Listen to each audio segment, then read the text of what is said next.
Student, welcome to my YouTube channel. यही है शिक्षा। तो गाइस, आज का जो हमारा लेक्चर है परिमेय संख्यावादी वंड। हमने जोड़ कर लिया, घटाव कर ली, गुणा कर ली। अब हम क्या करेंगे? वंड यानी कि भाग। तो सबसे पहले जो हमारी पुराने टॉपिक्स में एक चीज़ मिस हो गई है, मैं वो आपको यहाँ पे बताना चाहूँगा, क्योंकि मुझे पहले लग नहीं रहा था कि वो चीज़ ज़रूरी है, लेकिन वो आगे इस्तेमाल हो रही है। तो देखिए ना, सबसे पहले यहाँ पे क्या एक चीज है, जोड़ात्मक जोड़ात्मक उल्ट। तो ये चीज क्या है, मैं आपको बताता हूँ।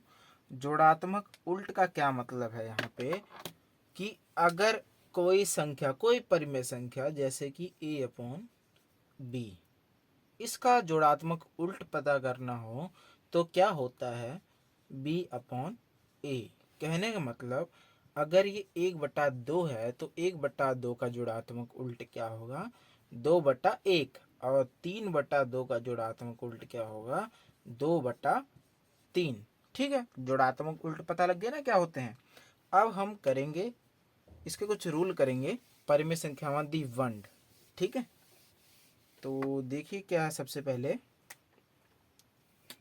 ठीक है, ए अपॉन बी को जब हम भाग करते हैं सी अपॉन डी के साथ, तो ए अपॉन बी मल्टीप्लाई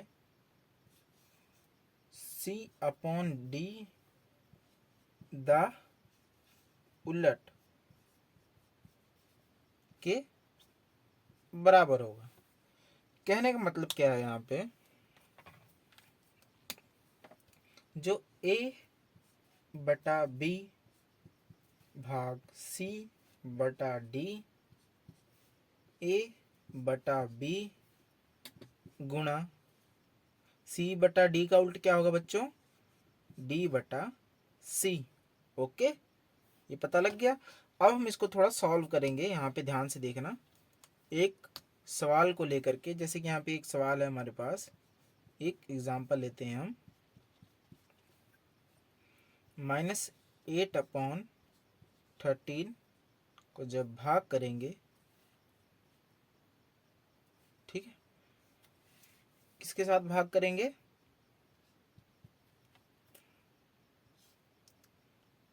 5/26 के साथ। तो सबसे पहले इसको इस फॉर्म में कन्वर्ट करते हैं हम। तो इसको जब हम इस फॉर्म में कन्वर्ट करेंगे तो कैसे लिखेंगे, ध्यान से देखना। -8/13 डिवाइड बाय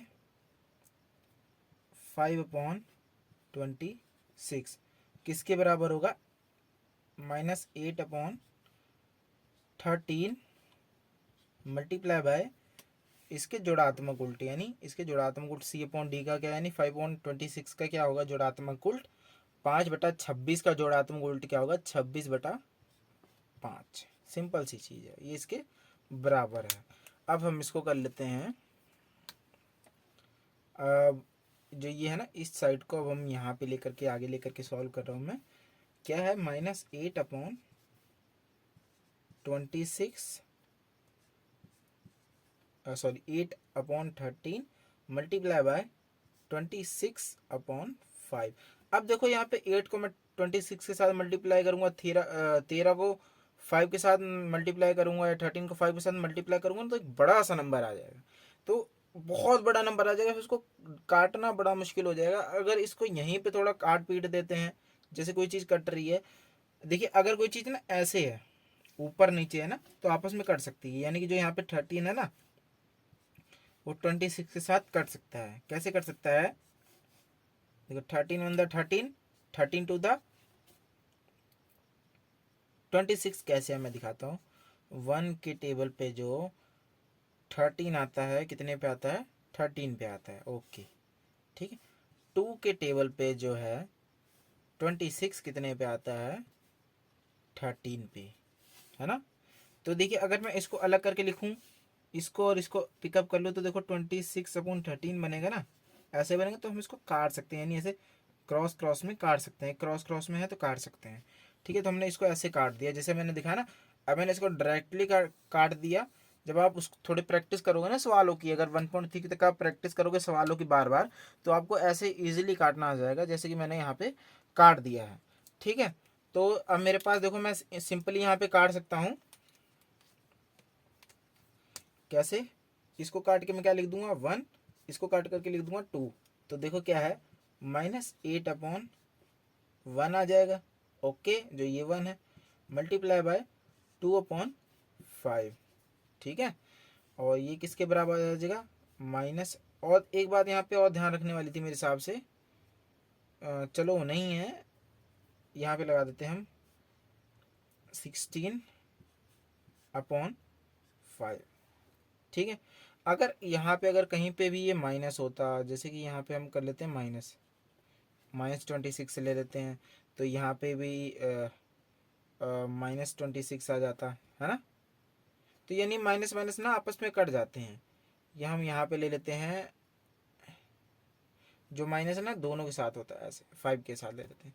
तो 26/5 है, तो 5 के साथ यहाँ पे है। तो अगर मैं ऐसे कर दूँ, माइनस माइनस डाल दूँ, तो अगर यहाँ पे दो दो माइनस आ जाएँ तो ये आपस में कट जाते हैं, तो जवाब किस में आ जाता है, पॉजिटिव में आ जाता है। ठीक है, बट यहाँ पे सवाल में एक ही माइनस था तो -16/5 आएगा। ठीक है, बट मैंने अब दोनों तरफ माइनस ले लिया ना, तो सब जगह माइनस माइनस चलेगा। ठीक है, सब जगह यहाँ पे माइनस माइनस चलेगा। अगर दो ऊपर नीचे माइनस माइनस अगर ऐसे आ जाएं इक्वल के बराबर, तो आपस में कट करके पॉजिटिव में जवाब आ जाएगा। अगर एक माइनस होगा तो माइनस में ही जवाब आएगा। ठीक है, बस अभी तो इतना, मैं आगे कराता हूँ आपको। अब हम करेंगे ना इसके कुछ गुण, जैसे कि हमने वहाँ पे किए थे बंद गुण, क्रम वटांतरा गुण और सहीचारता गुण। ठीक है, तो ये लेक्चर हम जल्दी से ख़त्म करने की कोशिश करते हैं, क्योंकि टाइम थोड़ा ज़्यादा हो गया है, रात के 3 बज गए हैं। तो देखो सबसे पहले जो हमारा गुण है क्या है, बंद गुण, हमने पढ़ा था ना बंद गुण, पता होगा। अब तो सभी बच्चे अपने आप ही पता है सबसे इजी गुण क्या है, बंद गुण, जो कि पेपर में आता ही नहीं है, लेकिन कभी कभी चांस है जो आ जाए। इसमें क्या होता है कि अगर हम a/b को भाग करते हैं c/d के साथ, जो वो हमारे पास जवाब आएगा वो क्या आएगा, एक परिमेय संख्या। कराना मेरा फर्ज है इस समय, क्योंकि मैं चाहता हूँ ना 2 या 3 चैप्टर कम से कम मैं आपको 5 तारीख से पहले पहले ही प्रोवाइड करा दूँ, ताकि आपके जो 20 या 25 नंबर तो पक्के हो जाए ना। क्योंकि अगर इतने भी पक्के हो गए तभी आप पास तो हो सकते हो कम से कम। तो देखो परिमेय संख्या आएगा, अगर मैं आप कहते हो तो मैं इसको सॉल्व करा देता हूँ। चलो मैं इसको सॉल्व करके दिखा देता हूँ जल्दी जल्दी। तो एग्जांपल एक ले लेते हैं, जैसे कि -2/4 को भाग करता हूँ 4/9 के साथ, तो हमारे पास देखिए 2 क्या कहते हैं 4 है, तो 4 लिख लेते हैं अपॉन। अब इसका जो c/d है ना, तो हम इसको क्या कर लेते हैं,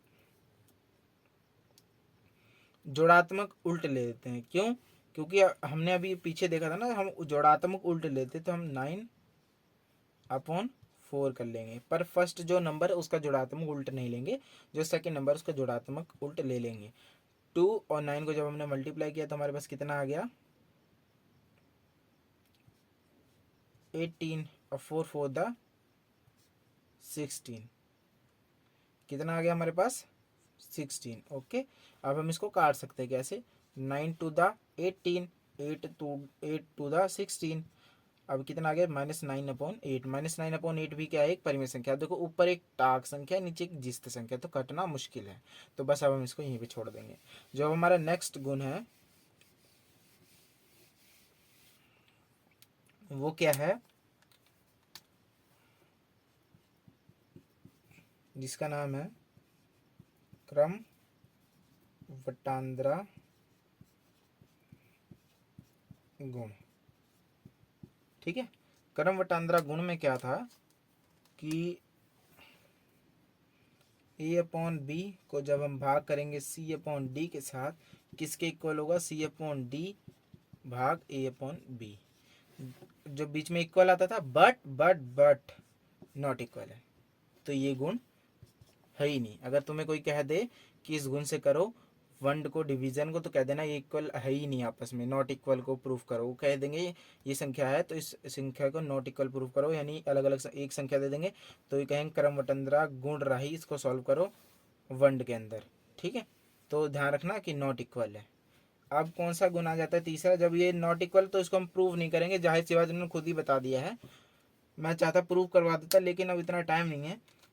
ठीक है, अब तीसरा जो है क्या था, सही चारता गुण। कौन सा गुण था, सही चारता गुण।